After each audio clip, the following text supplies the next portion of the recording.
ईमानदारी पूर्वक कभी सांस भी नहीं लेते, कभी गहराई से सांस भी नहीं लेते हैं आप, तो सांस के प्रति भी अपनी कम से कम ईमानदार रहें। तो आपका जो भी कर्म है उसके प्रति सतर्क रहें, कर्मों के प्रति सतर्क रहें, क्योंकि कर्म का हिसाब बहुत लंबा है। आपकी बेईमानी आपको इस संसार में बांधेगी और आप फिर जो जन्म जन्म का जो चकिया है, जो चक्कर है, उसको लगाते रहेंगे, क्योंकि जन्म तो लेना है। क्यों? क्योंकि कर्म शेष है। कर्म क्यों शेष है? क्योंकि बेईमानी शेष है। तो बेईमानी बंधन है और ईमानदारी मुक्ति है। ओम तत्वमसि। क्या परमात्मा का दिया हुआ वरदान यह जीवन क्या इतना संकटग्रस्त हो सकता है? क्या इतना कष्टमय हो सकता है जिससे हम दिन प्रतिदिन गिरते जाएं और पीड़ित होते जाएं? क्या परमात्मा सिर्फ इतना ही चाहता है कि कुछ संतान हैं जिनको मैं आगे बढ़ाऊं, कुछ संतान ऐसे हैं जिनको मैं नीचे गिराऊं, उनको कष्ट दूं, उनको दुख दूं, जिससे वो मेरा भजन करें, कुछ करवाऊं जिससे वो पुण्य करें और पुण्य प्राप्त हो और वो आगे बढ़ें? नहीं, ऐसा बिल्कुल नहीं। सब कुछ हमारे सोच और हमारे चित्त की अवस्था पर निर्भर करता है, हमारे मेंटल स्टेटस पर निर्भर करता है।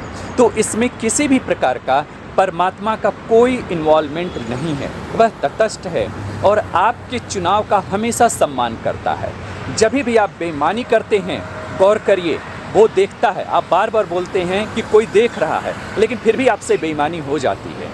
तो ईमानदारी अपनाएं, ईमानदारी अपने कर्म में अपनाएं, ईमानदारी अपने संबंधों में अपनाएं, ईमानदारी अपने एक एक श्वास में अपनाएं। अगर श्वास भी लें तो बड़े ईमानदारी से। आप श्वास लेते हैं, आधी श्वास लेते हैं, उछली श्वास लेते हैं, कमज़ोर सांस लेते हैं। इस वजह से आपका मन हमेशा चंचल, हमेशा चित्त आपका चंचल बना रहता और आप भी हमेशा चंचल बने रहते हैं। आपका मन कहीं पर लगता नहीं। तो इसका एकमात्र कारण है सिर्फ कि आप ईमानदारी पूर्वक कभी सांस भी नहीं लेते, कभी गहराई से सांस भी नहीं लेते हैं आप। तो सांस के प्रति भी अपनी कम से कम ईमानदार रहें, वाणी के प्रति ईमानदार रहें। जुबान जो आप किसी को प्रॉमिस करते हैं उससे ईमानदार बाद में हो, लेकिन उससे पहले आप अपने भाव के प्रति ईमानदार रहें और खुद के प्रति ईमानदार रहें। आपकी ईमानदारी ही आपकी मुक्ति का कारण बनेगा और आपकी बेईमानी आपको बांधने के लिए कारण बनेगा। आपकी बेईमानी आपको इस संसार में बांधेगी और आप फिर जो जन्म जन्म का जो चकिया है, जो चक्कर है, उसको लगाते रहेंगे, क्योंकि जन्म तो लेना है। क्यों? क्योंकि कर्म शेष है।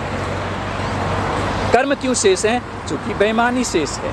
तो बेईमानी बंधन है और ईमानदारी मुक्ति है। सत्कर्म में लगें और खुद को हमेशा शोधन या परिशोधित करते रहें। हमेशा खुद को अच्छा और उत्तम उम्दा बनाने की कोशिश करें, बिना किसी प्रकार के लोभ के, लालच के। अगर आपको अच्छा बनने में कहीं पर कुछ महसूस होता है कि मुझे पुण्य मिलेगा, मेरा अगला जन्म बहुत अच्छा होगा, मैं स्वर्ग में चला जाऊंगा, तो यहाँ भी आपको लोभ है और यह लोभ आपके सत्कर्म नहीं हुआ, यह लोभ आपका सत्कर्म का हिस्सा नहीं हुआ और निश्चित तौर पर कहीं कहीं आप फिर अपने एक नए कर्म के लिए बेईमानी आपने दिखा दिया, यानी आप बेईमान हो गए। तो आपका जो भी कर्म है उसके प्रति सतर्क रहें, कर्मों के प्रति सतर्क रहें, क्योंकि कर्म का हिसाब बहुत लंबा है, बहुत लंबा है। अपना ध्यान रखें, सकुशल रहें।